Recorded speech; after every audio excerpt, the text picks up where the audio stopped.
Hello, guys. Welcome back. Another edition of Unwrap This. I'm going to be solo tonight because I'm going to get this. I'm going to go through this so I can go to bed. But I did not do a show last night because A, I was really tired from the night before. And B, I kind of wanted to talk about both games and then kind of talk about the matchups on Saturday.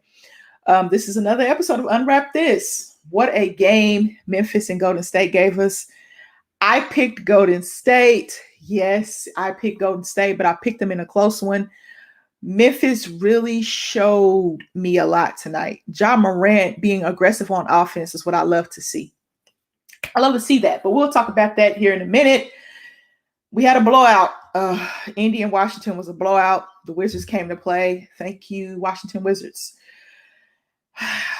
So two different spectrums, two totally different games.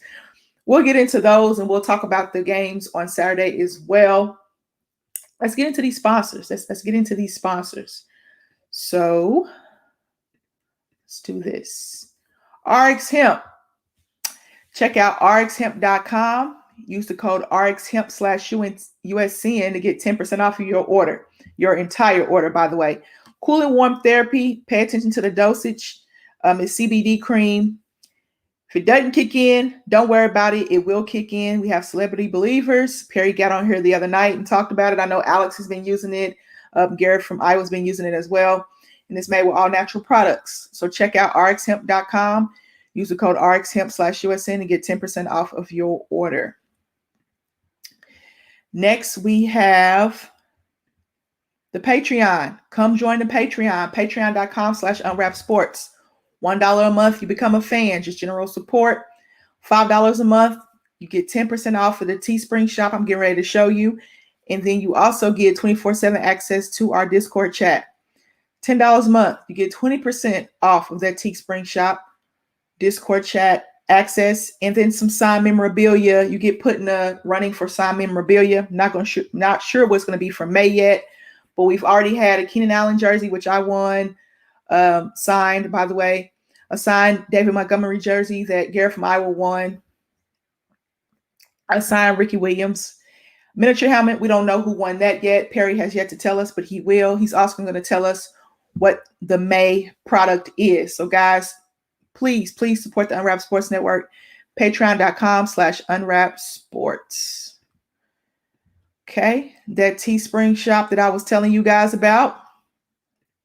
Teespring.com/store/unwrapped. We got OG gear. We got new logo gear.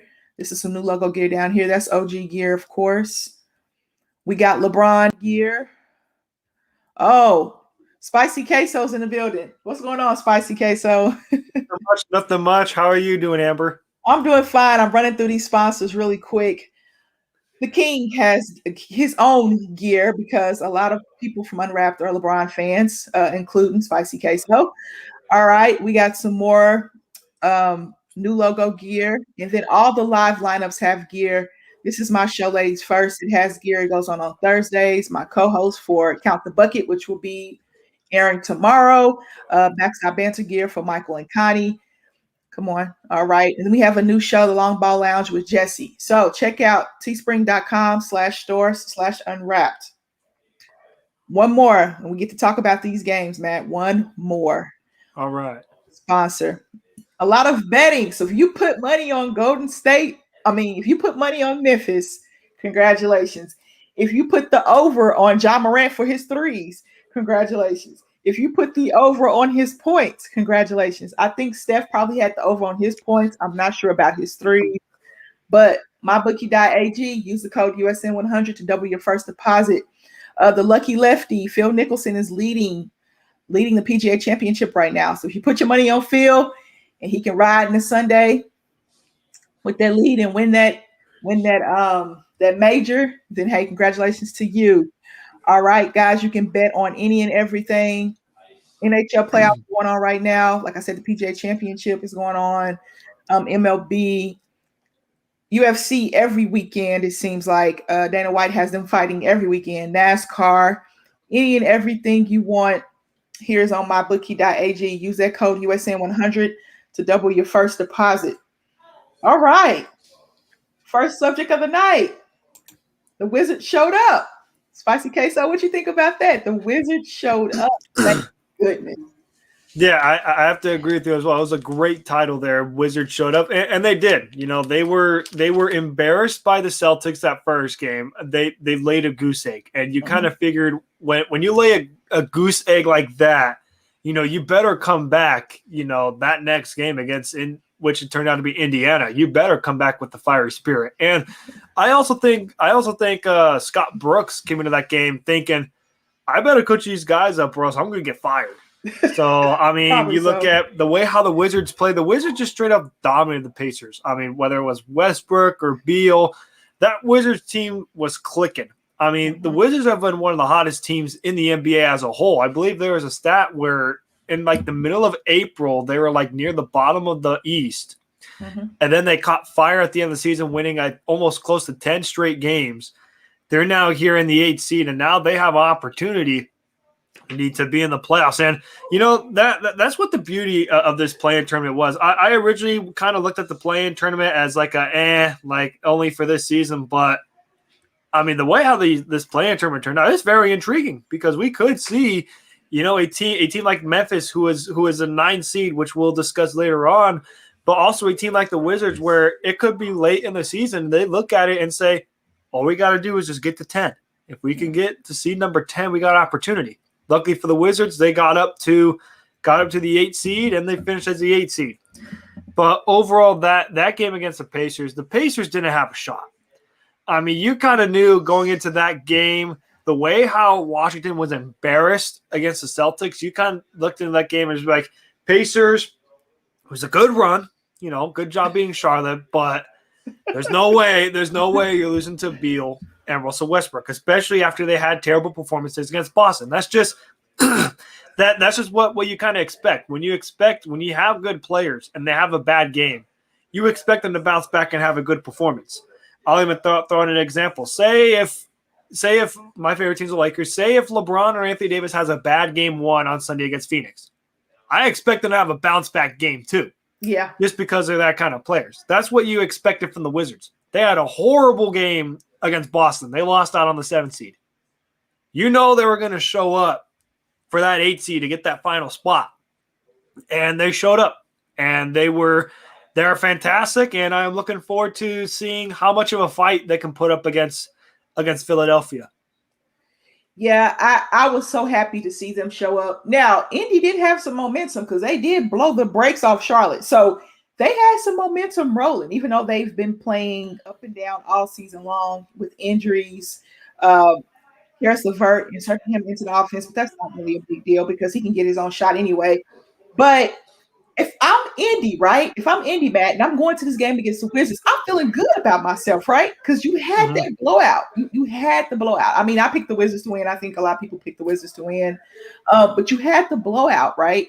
And you're thinking to yourself, man, we scored 144. We're not going to do that against the Wizards. But we scored 144 against a Charlotte team that didn't show up. But then you think to yourself, okay, the Wizards did take that bad L to the Celtics because they should have beat the Celtics. I'm sorry. They should have beat the Celtics. And the Wizards are thinking, we cannot lose to Indiana. We cannot lose to Indiana. And Indy is thinking, we scored 144. I'm feeling good. And the Wizards like, we can't lose.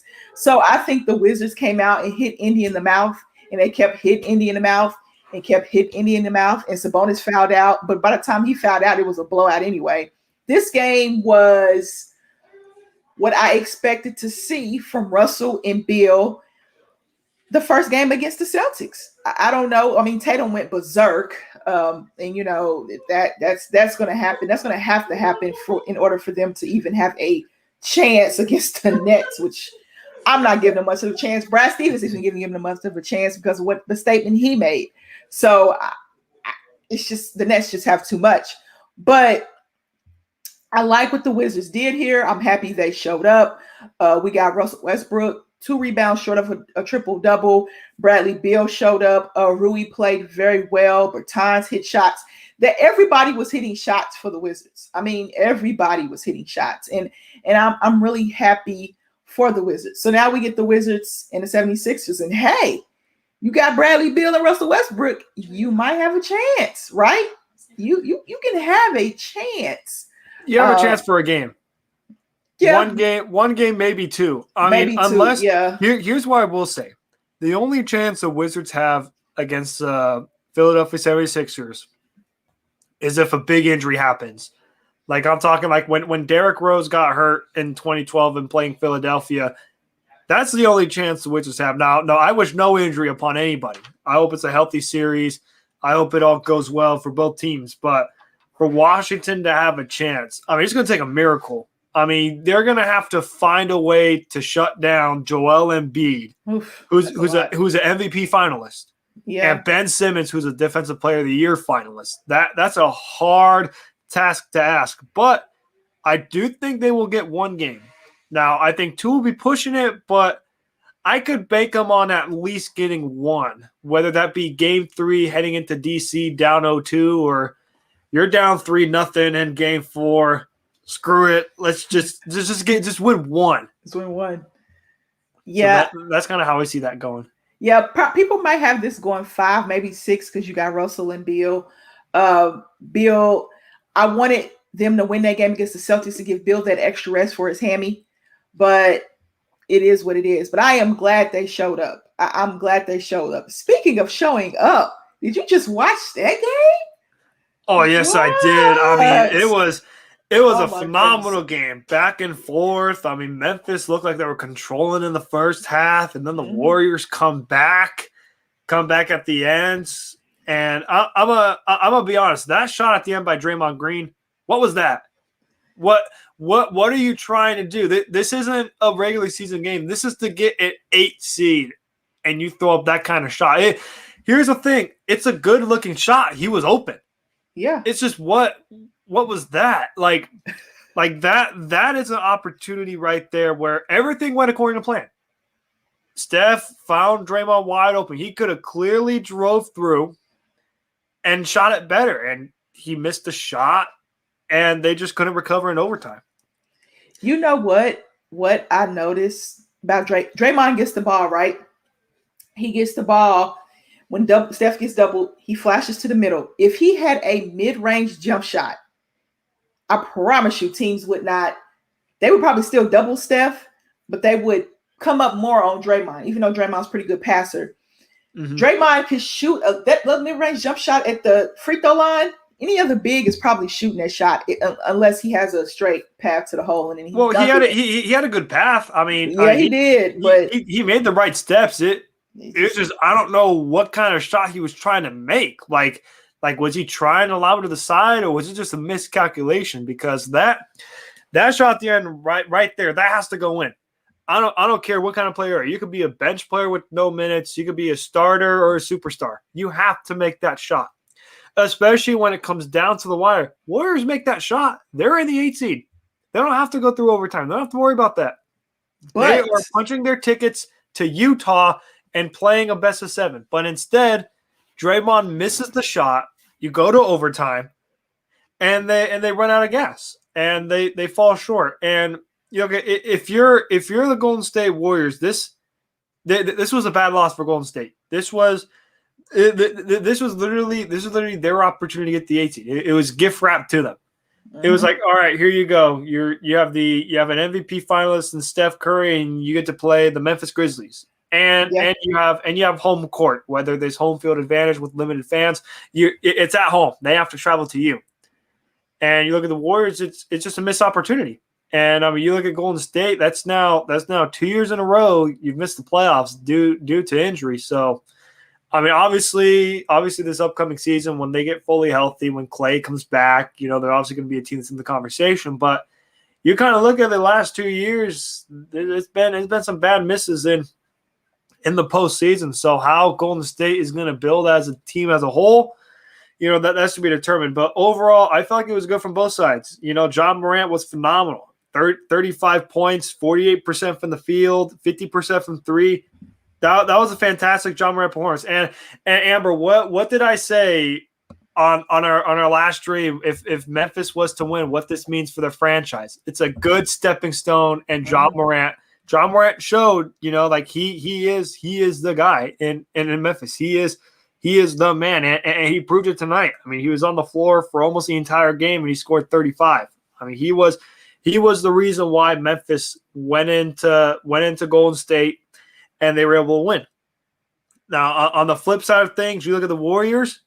Steph did everything he could. I mean, he dropped almost 40 points. He did everything he can to wheel the Warriors into that win.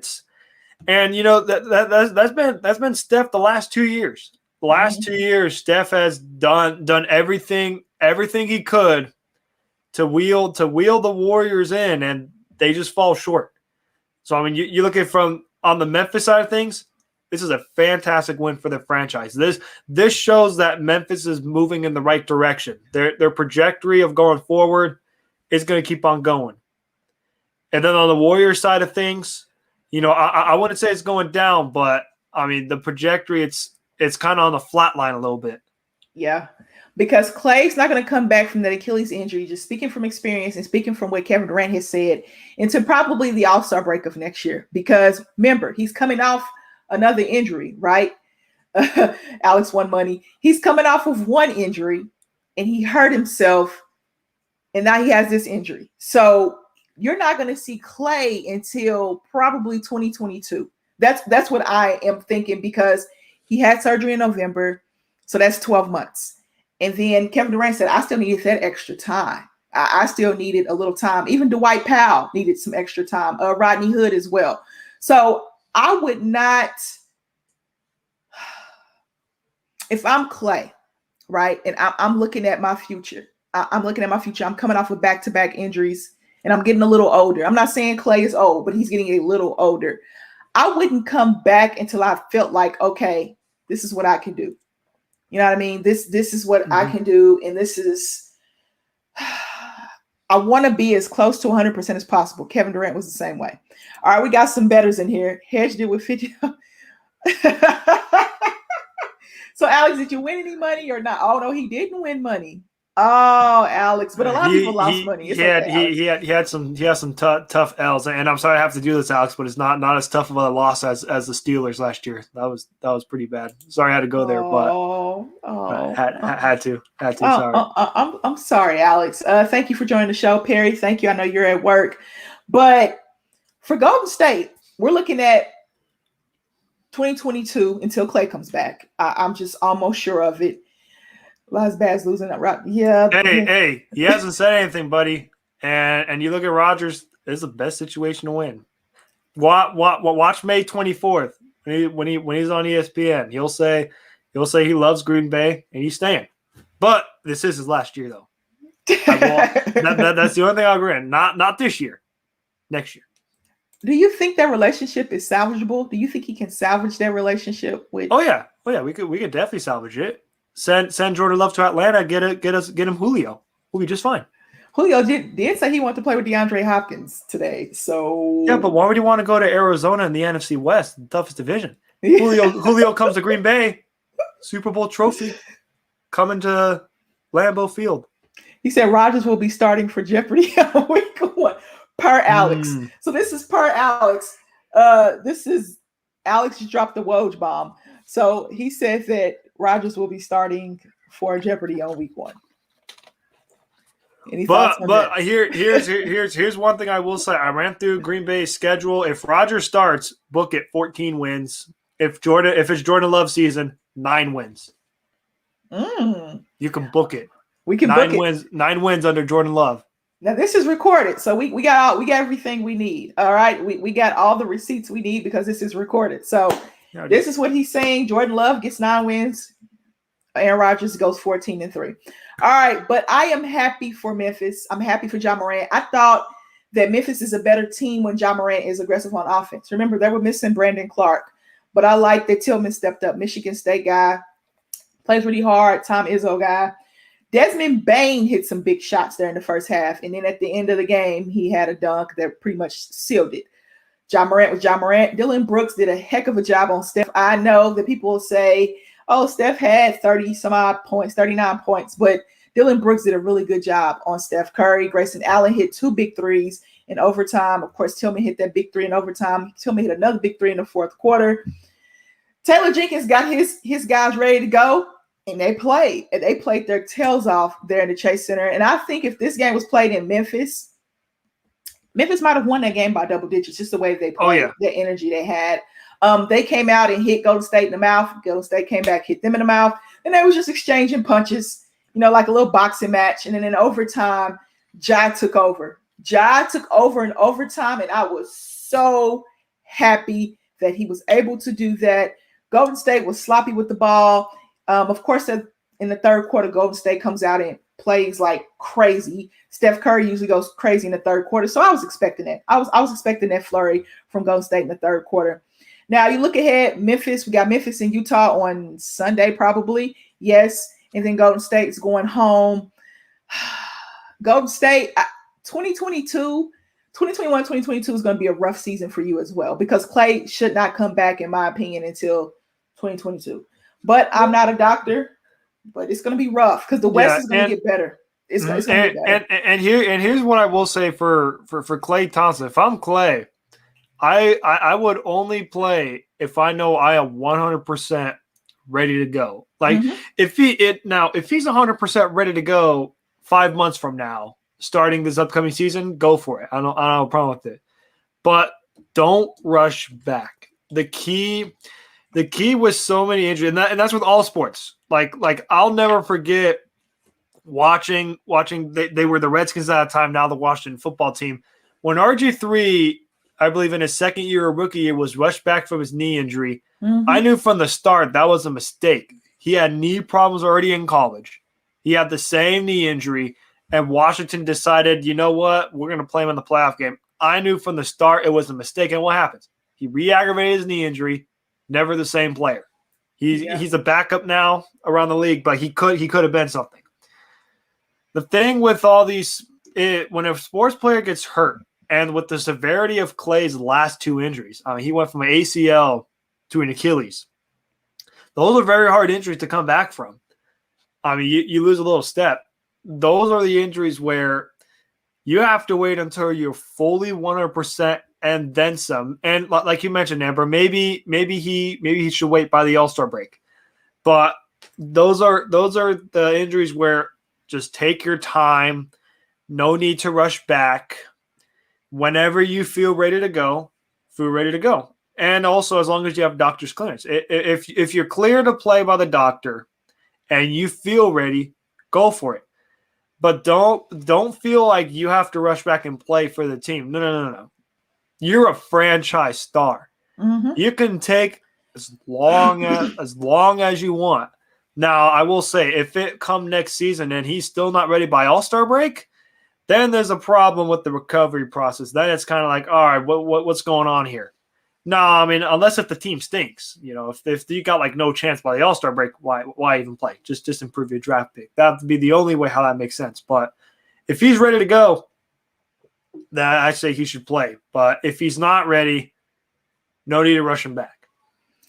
And, the Warriors have already had their medical staff is already, kind of shaky for how they handle Kevin Durant's injury. So we don't need any other hiccups from the Golden State Warriors medical staff. I have my semi doubts about NBA medical staff, so I talk about that a lot. But Ja, I'm happy for you. Memphis Grizzlies, I'm happy for you. A young and upcoming team. Somebody said this on Twitter. The Memphis Grizzlies are what people want the Pelicans to be. Yes. And I think that is so true.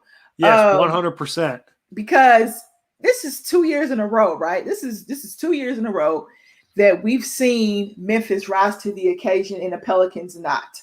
The Pelicans had every opportunity to make the playoffs last year in the bubble. They had it was literally set up for them. It was on literally a platter, set up. A platter. We're like, hey, we're gonna have 22 teams within an 8-game margin. And the Pelicans, we're going to give Rep you the easiest schedule. And they gave up. Yeah. Same thing here with this play-in tournament. All right, New Orleans, we're going to allow 10 seeds in each conference. Yep. There's no way you can miss this, right? Even if you get a 10. Yeah. No, I don't know what it is with New Orleans, whether it's they just give up I mean, you look at when Alvin Gentry was a coach last year, it seemed like the writing was on the wall after like 3 games. When it was like 3 games in the bubble, you knew, all right, Pelicans don't even want to be there. Yeah. Just send in somebody else. Like give me Golden State instead of Pelicans last year, because the Pelicans showing was pathetic. And then you go into this year, they move on from Alvin Gentry, understandably so. Mm-hmm. And they bring in Stan Van Gundy, who, I mean, granted, he's had some success. I mean, when he was with Miami or Orlando with Dwight Howard, but he had a disastrous stint in Detroit. It was a disaster. He did. And he was in the booth. It wasn't like he was one of the assistant coaches. No, he was in the booth broadcasting games. And the Pelicans were like, you know what? We got a young up-and-coming roster. Let's bring in Stan Van Gundy. Not Mark Jackson. Mm-hmm. Not any other well-qualified coach. Not David Fizdale. Nah, Stan Van Gundy. And you know, I'm just disappointed in the Pelicans just for the fact that you have Zion Williamson. You were gift-wrapped in him #1 overall. Yet in 2 years, you've had 2 opportunities to make it to the playoffs, and you failed. And now the question is starting to become, is this going to be the next Anthony Davis? Because why didn't Anthony Davis want to leave New Orleans? It wasn't a winning culture. Yeah. Anthony Davis in his 7 years in New Orleans only made the playoffs twice. Only won 1 playoff series, and that was only because of playoff Rondo. That was literally it, all because Rondo played with the Pelicans for 1 year. Yeah. They won a playoff series. And that was it. And Anthony Davis got so fed up, he's like, get me out of here. What does he do? His first year, he goes to a winning team, the Lakers. He wins a championship. The clock is ticking for the New Orleans Pelicans and Zion Williamson, because you look at those small market teams like New Orleans. Yeah. If you're not winning, why would a superstar want to be there? Why did LeBron leave Cleveland the first time? They weren't winning. They didn't build a good team around him. And he left for Miami, won 2 rings, eventually, came back, won 1 in Cleveland. But you look at, for New Orleans, they've had 2 chances to make the playoffs. Because you already have to look, I think how NBA contracts work, if I'm not mistaken, when your star player gets drafted, I believe they're there under contract at least in like a 5 to 7 year range. Mm-hmm. If I'm not mistaken, right? Yeah, or if they can, was it 4 or 5 years? Yeah, four. I think like about 4 or 5 years. 4 or 5, okay. Because I know Tatum signed. Yeah, okay. But like I think with like most superstars, they stay on the same team for like 7 or 8 years, and then they decide to move on. Well, you look at the Pelicans, it's been 2. Mm-hmm. Clock is ticking. You got 4 years left, and you've already missed the playoffs twice. Zion's already said. Now I know this is a little play on words thing, but Zion said he loves to play at the Garden. The Knicks are licking their chops at the Pelicans' demise because they're thinking, hey, they missed the playoffs 2 years. Hey, Zion, whenever you become a free agent or you get disgruntled, we got something good building here at the Garden. You could come front and center. You could be with your buddy R.J. Barrett, run it back like in Duke days. All's well. Yeah. But with that being said, I think now I know we're slightly off topic, but with it being said about the Pelicans, they have to go in the offseason and decide what are they going to be, because they've had two straight years of opportunities to make the playoffs, and they've choked it away or gave up. They have to go into this year, Zion's 3rd year, and they have to decide what team are they going to be. Or are they going to be a team that's just going to stockpile young talent until something hits? Or are they going to be aggressive and make a move to try and make the playoffs to please their star, Zion Williamson? And I mean, you also look at the front office guy in David Griffin.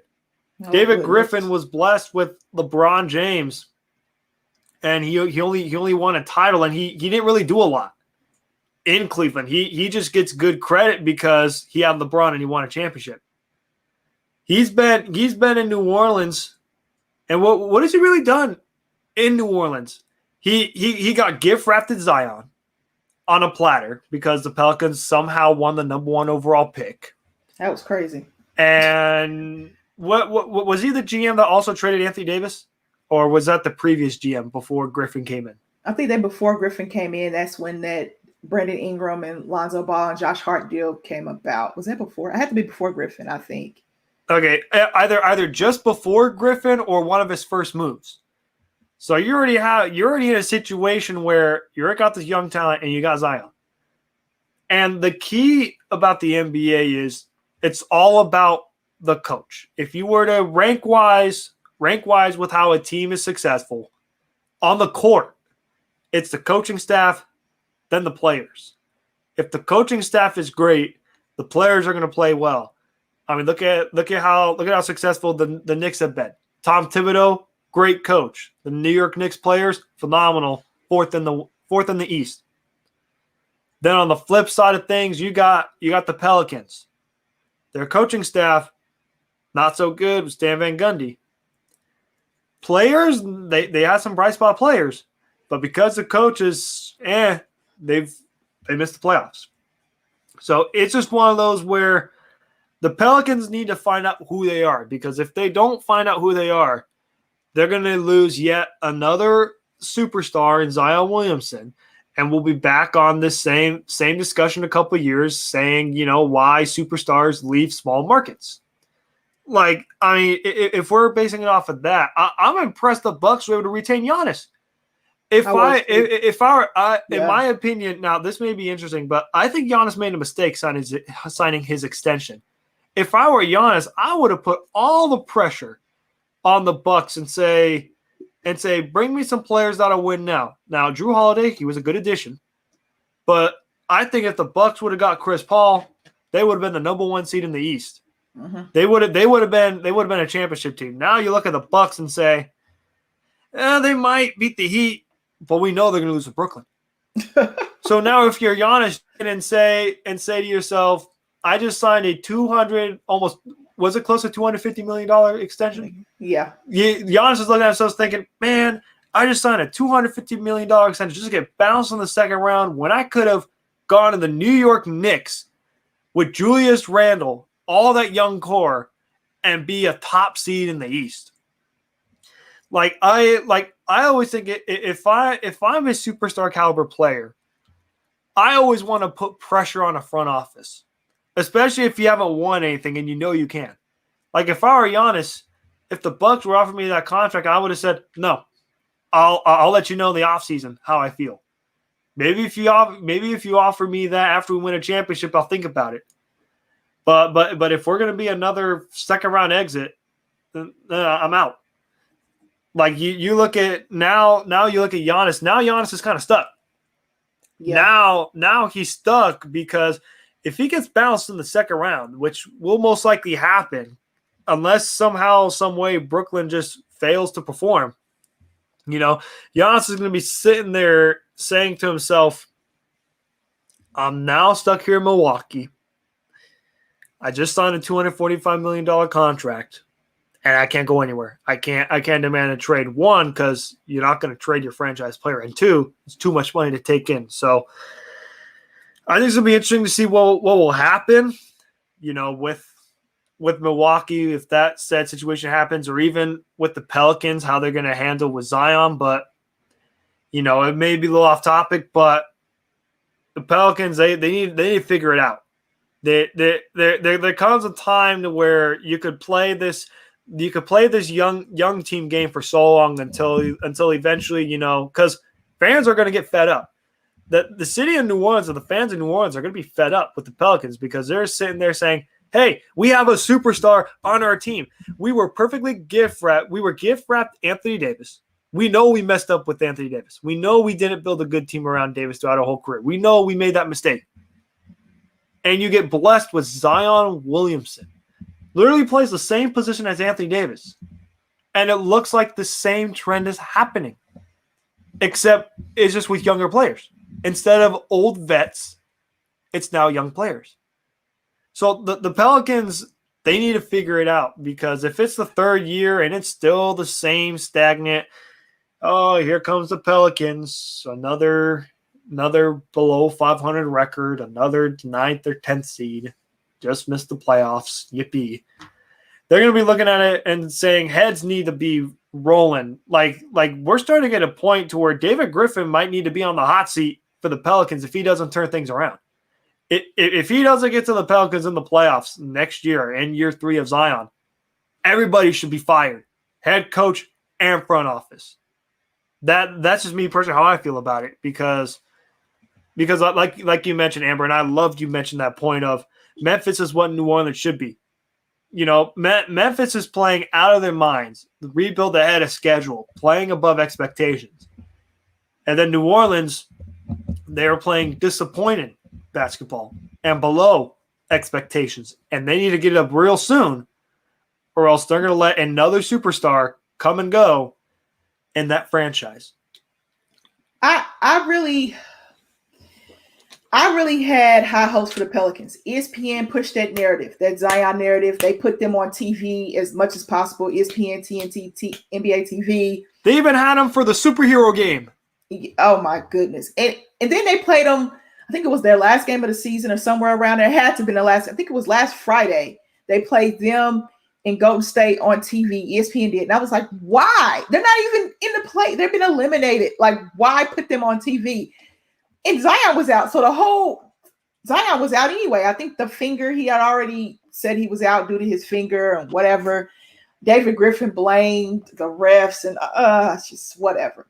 But that window for the Pelicans is not very big in the West. You have to take advantage of what you have in the West because teams continually get better. Now they have a question. Do you resign Lonzo Ball and how much do you resign him for? Brandon Ingram's already signed. You got Zion there. What do you do with Bledsoe? JJ Redick's already left. Josh Hart. I like Josh Hart a lot. Jackson Hayes. How many more minutes is he gonna, get? They have young pieces. They just can't quite put it together because Memphis's team is better. They have a better team around them. I like Taylor Jenkins a lot. Of course, I love John Morant. I picked him for Rookie of the Year before the season started, and he ended up winning Rookie of the Year. I was excited about that. But good job, Amber. Hey, Amber, you got those wise cheese tendencies. There you go. But I really want to see if they can turn around because in the West you don't have a lot of time, and once you get a superstar like Zion, you're gonna have to figure that out because if they miss the playoffs again next year, which could happen because it is the West. What do you look at now? Okay, what does our future look like? OKC has like 45 picks, so we know what their future kind of looks like. Portland has Dame and CJ. Denver's young on the rise. The Lakers are the Lakers. The Clippers are the Clippers. Phoenix, we don't know. Chris Paul. Here's one thing I will say to counter the Clippers. Yeah, I believe Kawhi and Paul George are free agents. Yeah, but I don't see Kawhi or Paul George. But what if they fail and somehow get bounced in the first round? Now, it could be a different team look. Now, will they most likely stay? Yeah, they'll most likely stay. But it could be a possibility they could have a different look. They could. But carry on. Yeah, I mean, but you look at the West and you're like, okay, what do we fit in? Like, where do we fit in? OKC, full rebuild mode. Houston, pretty much the same thing. Sacramento, I don't understand why Luke Walton's still there, but hey, that's neither here nor there. Those bottom teams in the West. Minnesota, I don't know what they're doing, but they have a bright future. I think when Anthony Edwards and Kat and D'Lo all play one season together, they will be okay. But you look at New Orleans, you're like, okay, so where are we? They remind me of a team that's like a 6 to 8 seed. Range. Yeah. It's really confusing me where the Pelicans fit into what everybody else is trying to do in the West. So I don't know, Spicy Queso. Hopefully they get it together because I would love to see Zion and Lonzo in the playoffs. I would too. I would love to see that. I'd agree with you as well. I'd love to see some Zion windmills in New Orleans. And the city of New Orleans needs to be happy. I mean, you look at, they got to deal without Drew Brees now. Woo. LSU football program had a slight down year. They need something good in Louisiana. And now, don't get me wrong, they do got some good things in Louisiana. Got some good gumbo, good crawfish. Got some good beignets. They got a lot of good things down there. They just need to have a good basketball team. Because I'll tell you right now, whenever New Orleans has a good basketball team, that New Orleans area, Bourbon Street, they're going to be rocking.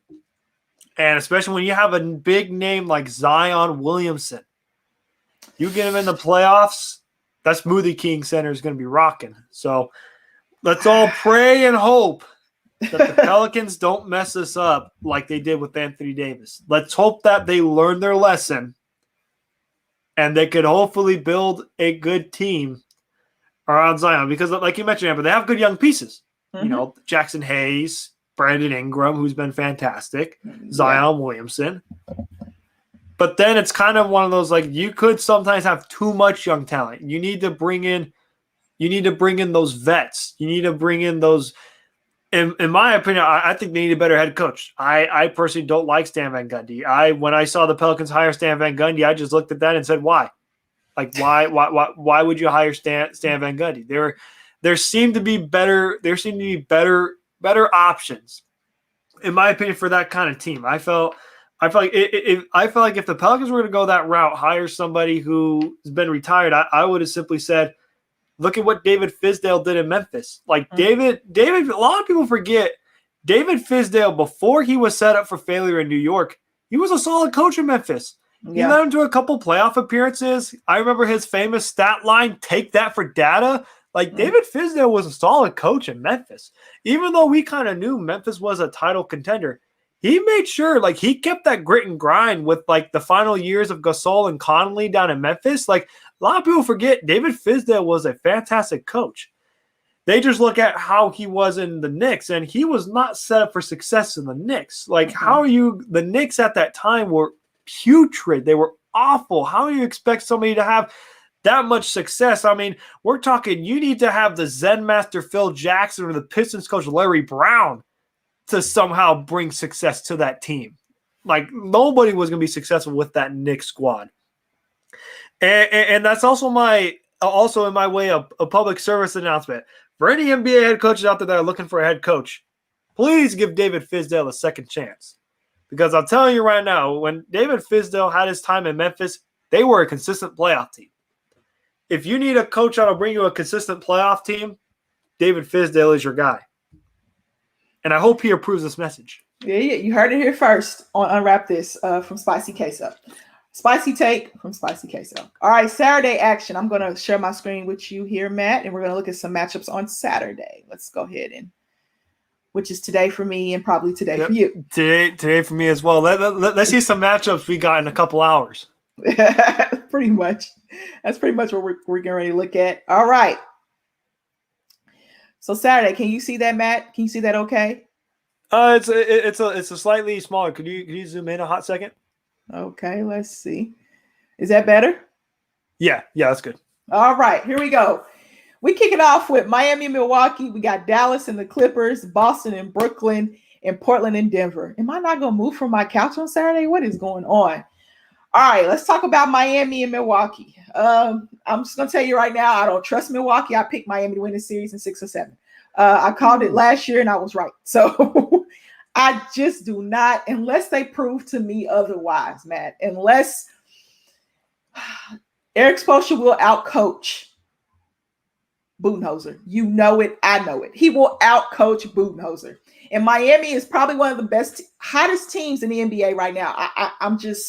I'm convinced their injuries, the COVID, it looks like they're moving in the right direction. Milwaukee is a team that I want to trust, and I want to say, okay, Budenholzer, Giannis, get it done. But Chris Middleton is not a number 2. And I'm sorry, in order to win, you have to have a number 2. Now, Jimmy Butler is who he is, right? We know what Jimmy Butler is going to bring to Miami. Miami has more of I trust Miami's guys more than I trust Milwaukee's guys. Milwaukee has Giannis, yes. But Eric Spoelstra knows how to play against Giannis as well.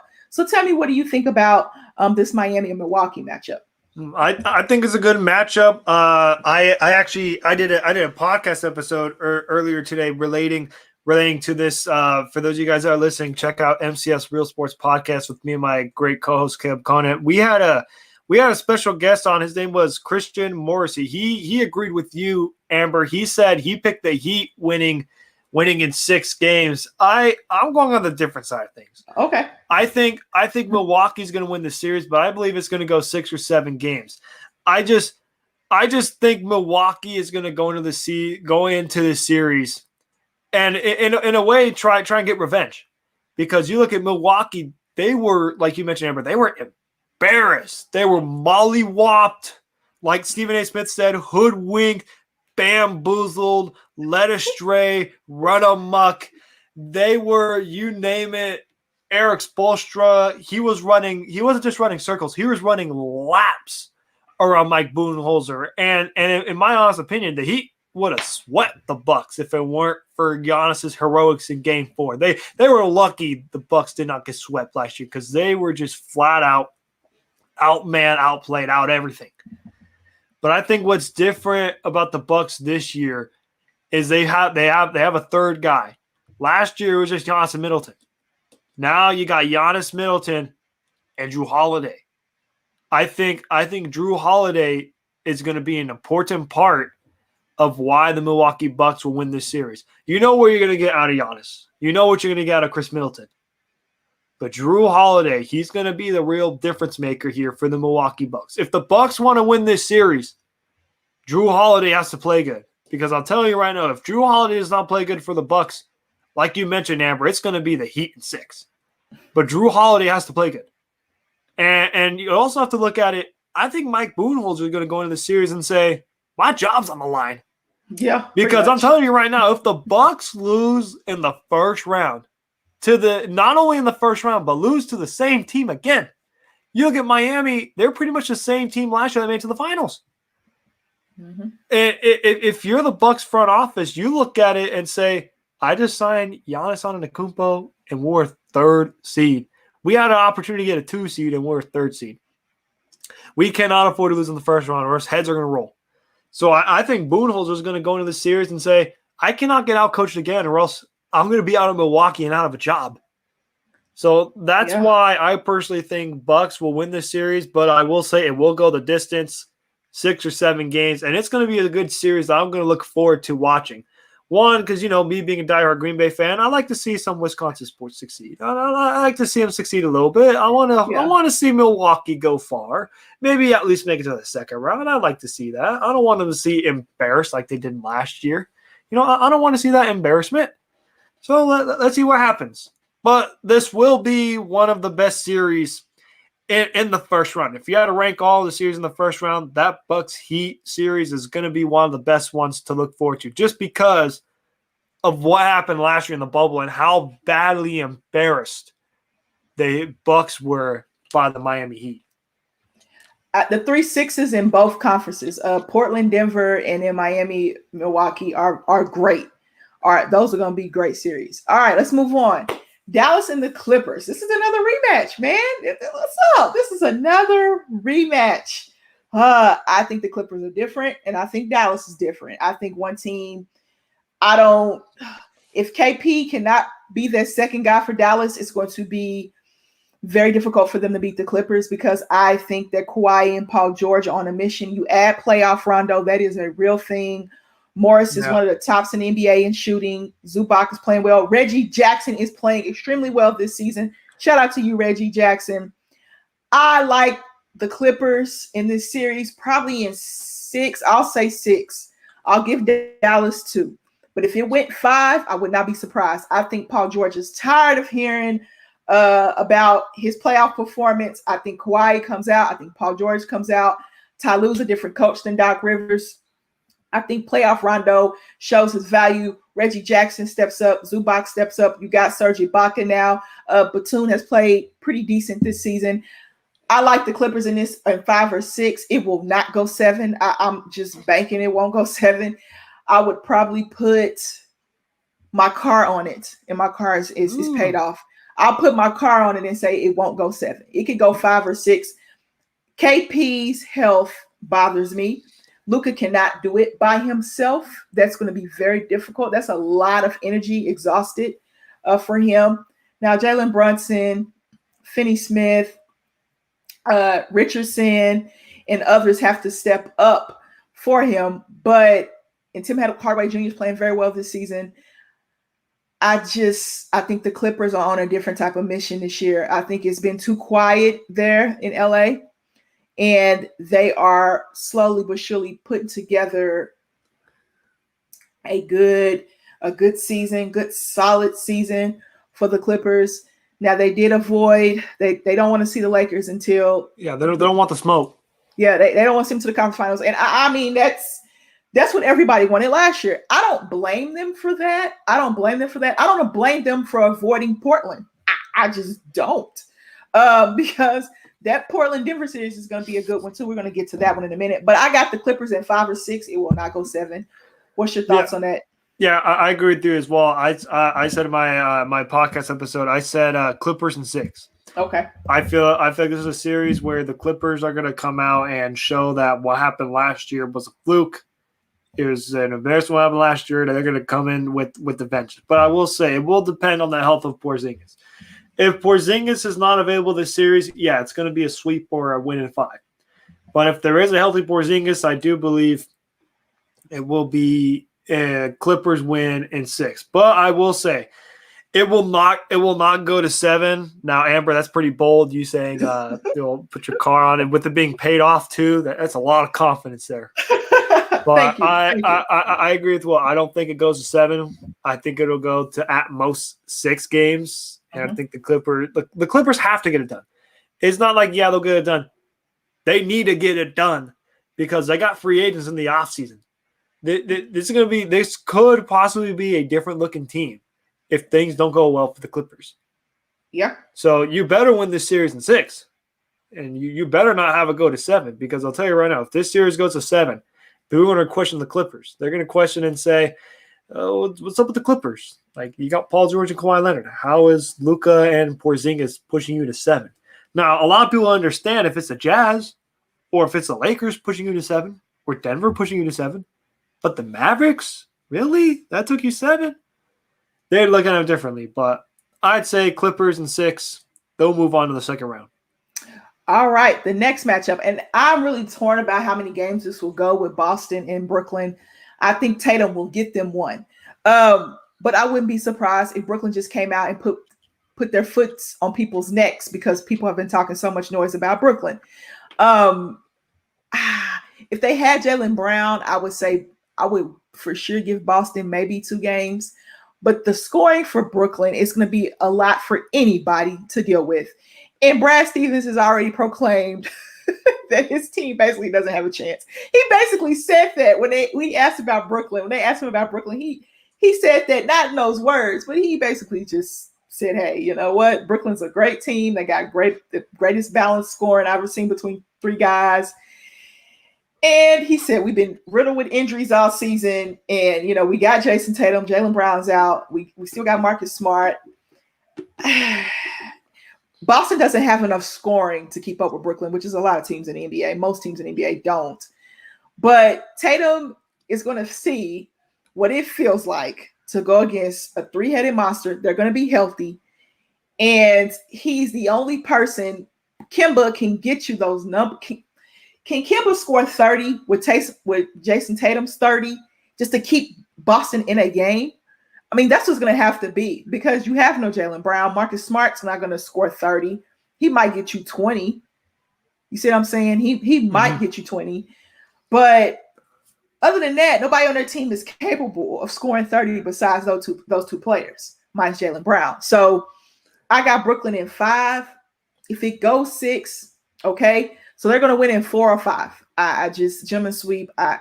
Tatum will get you 1. It's just very difficult. I think Brooklyn's on a mission. I think they're focused.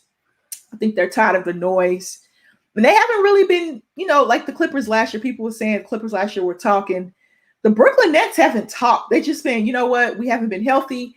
And they were beating teams with just Kyrie. They were beating teams with just Harden. That's scary. The position that they're in is very scary because they haven't been healthy all year. So 4 or 5 for Brooklyn, maybe Tatum and Kemba get you 2, but I don't see that. So what's your thoughts on this, Matt? No, I think it's Nets in 5. I think like you mentioned, I think Boston will get 1 game. I think it'll be one of those situations to where Boston is down 2-0 and maybe they win game 3 and then lose the rest of the series, or it'll be one of those down 3-0, and just to avoid the sweep, they win the last game at TD Garden and then lose game 5. But I think it'll only go to 5 games. I think if it goes to 6, I just think it would be more kudos to Boston. Mm-hmm. I don't think it would be any panic in Brooklyn. I just think it would be like, wow, the Celtics are really showing like resiliency. Now, if Jaylen Brown were playing, I would say 6 games easy. I would say Brooklyn in 6, but because Jaylen Brown isn't playing, I think it'll be Brooklyn and 5. I just think, my opinion, I just think it's so hard to pick a sweep. It's so hard to predict the sweep because you always have to counter in you like those said players. Like for example, whenever we discussed like the Sixers playing the Wizards, it's so hard to say that series is going to be a sweep because they have Westbrook and Beal. Knowing their competitive nature, you know they don't want to go out in a sweep. You know they're going to try to get one game. So it's hard to say it'll be a sweep, but if there could be a series that could be a sweep, Brooklyn and Boston is one of those series, but I just think it'll be in 5. I think Brad Stevens will show fight along with the Celtics and get at least one game. Yeah, they're going to have to show a lot of resiliency because that Brooklyn team, I think, is on a mission this year. I think the Clippers and Brooklyn are on a mission this year. All right, last game of the night. Portland and Denver. That's going to be a great game. That's going to be a great series. I'm torn, but I got Portland probably in 7. I think they still won from Denver in Denver, which is very difficult to do, but it's very difficult to play in Portland as well. Both teams have fans now, so, shout out to you fans, the vaccinated and the unvaccinated sections that they're going to have. But I got Portland in 7. I think this series goes 7. It could go 6. I could see it going 6. But I think Dame and CJ, they want to go to the second round. I really do. I think this is probably the best first round matchup, in my opinion. The 3-6 matchups in the East and West are great. They are great matchups. And you got the young matchup of that 4-5 in the East that starts on Sunday. But I'm going to pick Portland in 7, and I'm going to stick with my pick. So I got 2 upset picks brewing here. What do you think about that, Matt? What's your thoughts on the series? I think differently. I think it's going to be Denver in 6. Okay. I think Denver's going to come out with a vengeance. I think they're going to look at what happened last year when these two teams played in the playoffs and say what happened was an embarrassment. And I think they're going to this series, and I think they're going to want to prove that last year's Western Conference Finals run was not a fluke. They did not just get lucky with the Clippers simply melting down that 3-1 lead. I think they're going to go into that series and say, hey, you know what? We are the real deal. And I think Jokic is going to show why he is the front runner for the MVP award. And I think it'll be the Nuggets in 6. Now, I wouldn't be surprised if it goes to 7, but I think Denver is going to win that series in 6 or 7 games. Okay. All right. Those are Saturday's matchups. Thank you, Matt, of course. I appreciate it. Those are Saturday's matchups. So that's all I got to talk about tonight. We had a great overtime game in the West, which I knew we would have a great game in the West because the West is just great. The East was a blowout. Did we have any good games in the East in the play-in? They were all blowouts, weren't they? Yeah, pretty much. I mean, Pacers dominated Charlotte. Boston dominated Washington. And then Washington dominated Indy. Yeah, the East was pretty much solved. You could have just kept 7 and 8. You didn't really need a play-in for the East. You could have just said, all right, Boston, you go to Brooklyn, Washington, go to Philly.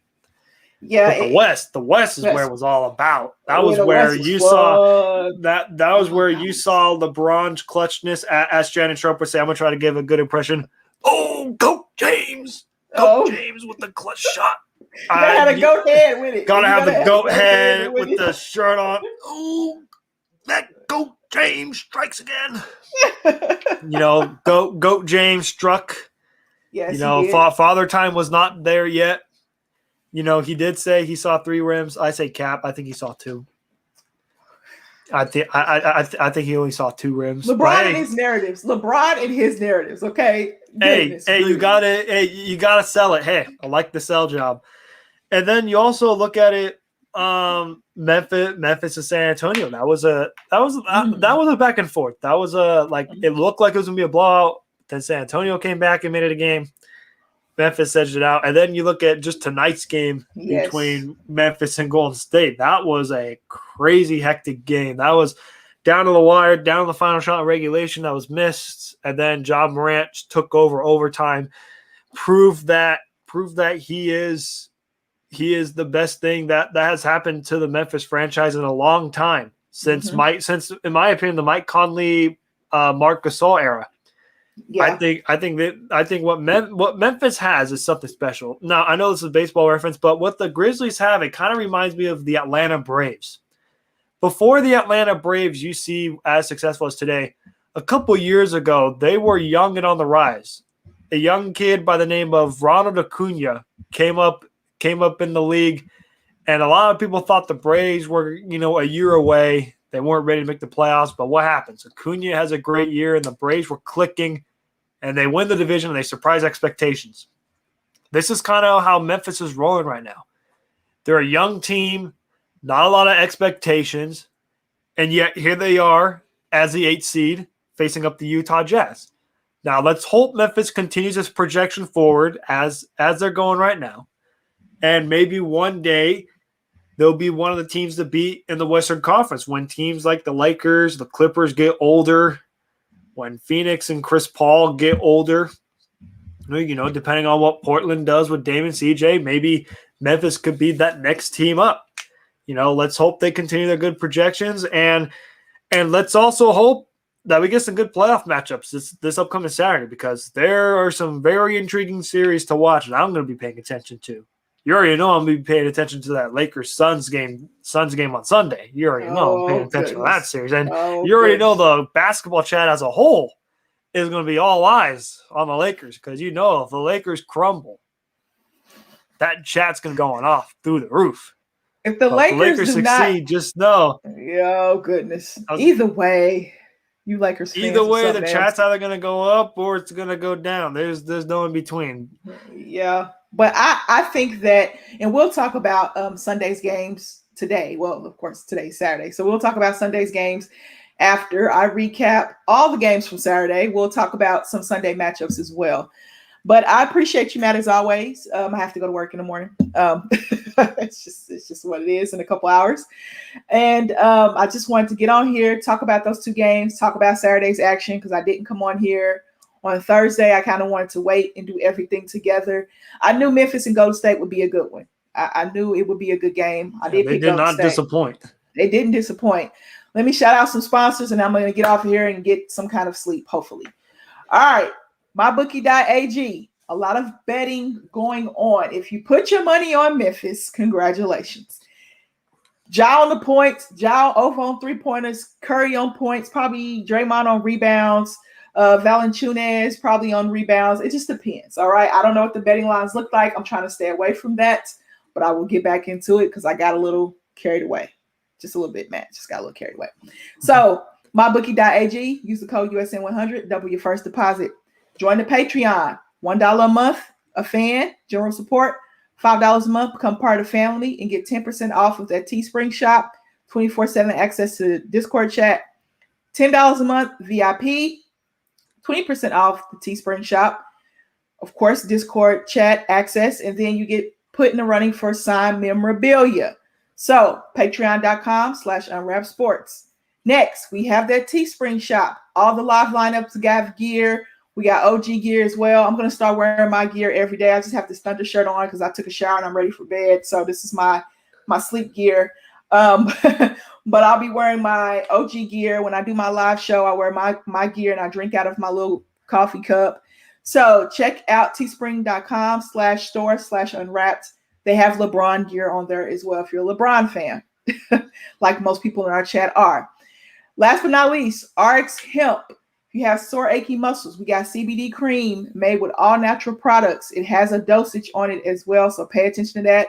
It's warm and cool therapy. Check out rxhemp.com. Use the code RXHemp/USN. Get 10% off of your order. Matt, I appreciate you as always. I usually put my phone on D&D before I come on so it won't go off. But I appreciate you coming on because I heard you come on, and I appreciate you. I'll probably see you again today or tomorrow, depending on what time the games end. And we'll get back on here and talk some more hoops. Anything you want to shout out before we get off of here tonight? Yeah, my Twitter handle down below at Matt_Scorer, Instagram at Matt_Scorer20, and check out my podcast. Me and my great friend Caleb Conant. We have a podcast called MCS Real Sports Podcast. We talk all things NBA and NFL related. We're available everywhere: Apple Podcasts, Spotify, iHeartRadio, you name it. We're available everywhere. And Caleb and I just uploaded an episode earlier today, so make sure you guys check out that episode. We discussed the NBA play-in, our first round predictions, and our most intriguing matchups to look forward to in the NFL come week 1. So tune into that episode, and yeah, just watch our previous episodes as well. If you like NBA and NFL, MCS Real Sports Podcast is the way to go. All right. You can follow me on Twitter at simplyme_AV on Twitter only. Everything I do is in the bio. Okay, guys, I'm just going to tell you that right now. The playoffs will have a show every night. I'm trying my best to do something every single night. Like I said, my sleep schedule needs to be in some kind of order because I am an adult. So, and my body just doesn't react when I don't get enough sleep from the day before. But I'm going to try my best to get on here every single night and at least give you guys 30 to 45 minutes of something.